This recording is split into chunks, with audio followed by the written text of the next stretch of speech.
I used to wonder if mindset really mattered. I thought that success was all about talent and skill set, but I came to realize that someone who is great at what they do can quickly be bypassed by someone who is less talented but more confident. Remember this, confidence attracts, but unbelief repels. So if you have a mindset that you are average or that you never get great opportunities, without realizing it, you are creating your reality. Many of the people you look up to, they are not super smart or super talented. You are just as smart and talented as they are. They just latched onto their dream and developed the mental fortitude necessary to keep going when they were feeling the frustration that you might be feeling right now. A belief can create the disease as much as a belief can create the healing. And I go, so the significance of this is profound because nobody talks about the negative belief. And I go, negative beliefs are powerful. It's called nocebo, as you mentioned. And as I said, they can cause any disease and they can kill you. Just because you believe you're going to die, you can die just from the belief.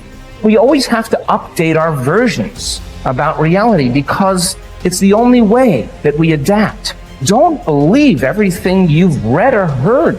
It just may not be the truth. There's always a greater truth that you and I can begin to investigate.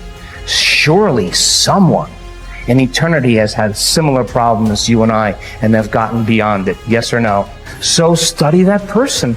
You want to be wealthy? Study wealthy people. Don't just have some panacea that you're just going to get wealthy. Read about wealthy people and find out that they lost everything and failed miserably 20, 50 times. But what they had as a characteristic, a quality in their personality is they were persistent and they kept changing and they kept forgiving and letting go of the past and kept going. And sooner or later they ran into it, and when they had all the money they wanted, it was never about the money. It was just about that they could prove to themselves that they can do it. Stop rationalizing. Stop making excuses. Stop giving yourself little watered down assessments of where you're really at. Tell yourself the truth. Are you making yourself better? Or are you making yourself worse? Are you moving forward or are you moving back? Anything that you have that you feel is a negative, it doesn't matter. Anything you feel it's a positive, it doesn't matter. We're still the ones that make the decisions and we're the ones that move the needle because no one's doing it for us. We want to change the world, we decide we're going to change it. We want to change the economy in our home, we have to decide. We want to change the amount of time we spend with family or live into our true purpose or be the woman or God or man God designed us to be. No one else is doing it for us. But what we can do is what you're doing. Gain capabilities from people who've already been there. Be a part of a group bigger than yourself. You already got the capabilities. You're already a part of a group bigger than yourself. You already got the support of this amazing family. I think true behavior change is identity change. And it's this shifting of your self-image, your beliefs, or the way you look at yourself. Because it's one thing to say that I want this, and something very different to say I am this. So people walk around with beliefs like that all the time. I'm not a language learner. I'm not good at math. I'm terrible with directions. I'm not good at remembering someone's name. Yeah. And once you have those type of, once you adopt that identity, it becomes very easy to just reinforce that over and over again. And so these three levels that you mentioned, outcomes, process, and identity, all three matter, but I think the key is that you want the direction of change to be in the right way, the right arrow. So if you start with the outcomes, if you start with the result, then you're like, oh, I really want this thing, and here's my plan for getting it. And most people just never think about the identity that comes underneath that. Like they think, I want to lose weight or I want to be skinny, and if I follow this diet, then I'll be skinny. And then they don't really give any thought to the beliefs behind their behavior. But if you start the other way around, if you start at the identity, you say, all right, who's the type of person that could lose weight? Well, maybe it's the type of person who doesn't miss workouts. Then you start with that identity. You say, okay, I want to become the type of person who doesn't miss workouts. Here are the habits I need to build. And then whatever results come, just come naturally. So most people focus on the results and build a plan and let the identity come naturally, but that rarely works because their beliefs like conflict with your actions. But if you start with the identity and you build the habits to reinforce that, then the results just come on their own. You are quite capable, and I don't even know what you earn, but I do know this. You can turn your annual income into a monthly income. You're very capable of doing that. Now, you may think that I'm exaggerating. You can't exaggerate when you start talking about the potential of a human being. Stop and take a look at the way we communicate today.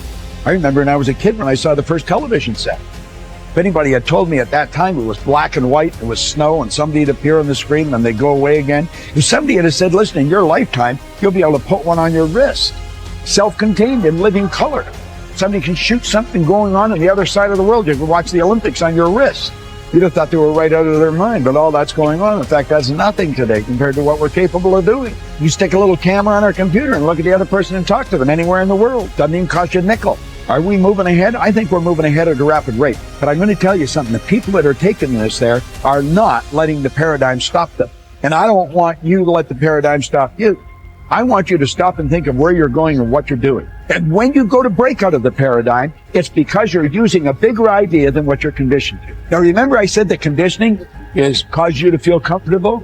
It's only when you go to change the conditioning that you feel your discomfort. And when you get emotionally involved with it, you can be thinking of the change until you internalize it, nothing happens. But the second you internalize it, everything goes haywire. Why? You're dealing with the central nervous system.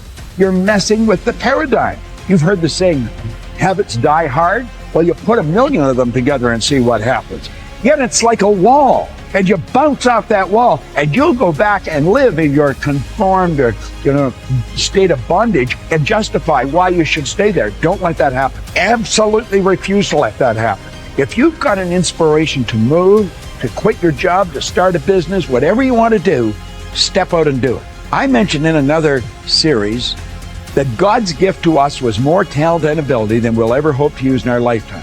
And our gift to God is to develop as much of that talent and ability as we can in this lifetime. The future belongs to the risk takers, not the security seekers. Life is perverse in the sense that the more you seek security, the less of it you have. But the more you seek opportunity, the more likely it is that you will achieve the security that you desire. Whenever you feel fear or anxiety, and you need to bolster your courage to persist in the face of obstacles and setbacks, switch your attention to your goals.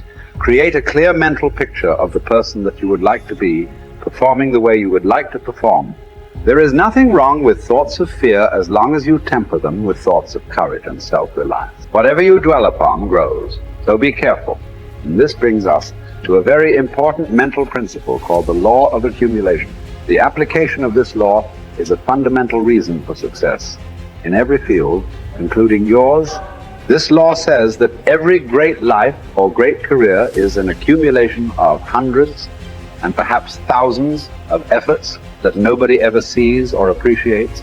Great success is the result of countless hours, maybe even months and years, of preparation and hard work toward the goal of becoming very good at what you are doing. This law of accumulation says that life is very much like a balance sheet with both credits and debits. Every time you do something positive to enhance your abilities and to improve your life, you get a credit on the credit side of your ledger. Each time you waste your time or neglect to take advantage of an opportunity to learn and grow, you get a debit on the debit side of your ledger. Here's the key. Everything counts. Everything that you do or fail to do is written down and totaled up on your balance sheet. Everything that you do or fail to do counts in some way. Nothing is neutral. Everything is either moving you toward a better life or moving you away from it. Everything counts. A successful, happy, self-confident person is an individual who has consciously and deliberately built up a lot of credits on his or her balance sheet. An unhappy, negative, or insecure person is a person who has a lot of debits on his or her balance sheet, because the only things that count are your actions. It seems that every positive and constructive action you engage in adds up and increases your levels of self-confidence and self-esteem.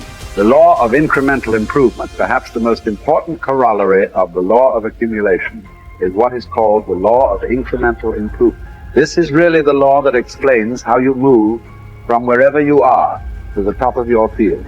This is the law that explains all great success in America or anywhere else in the world. This law simply states that a person becomes good at his or her chosen field by improving incrementally, continuously, over a long period of time.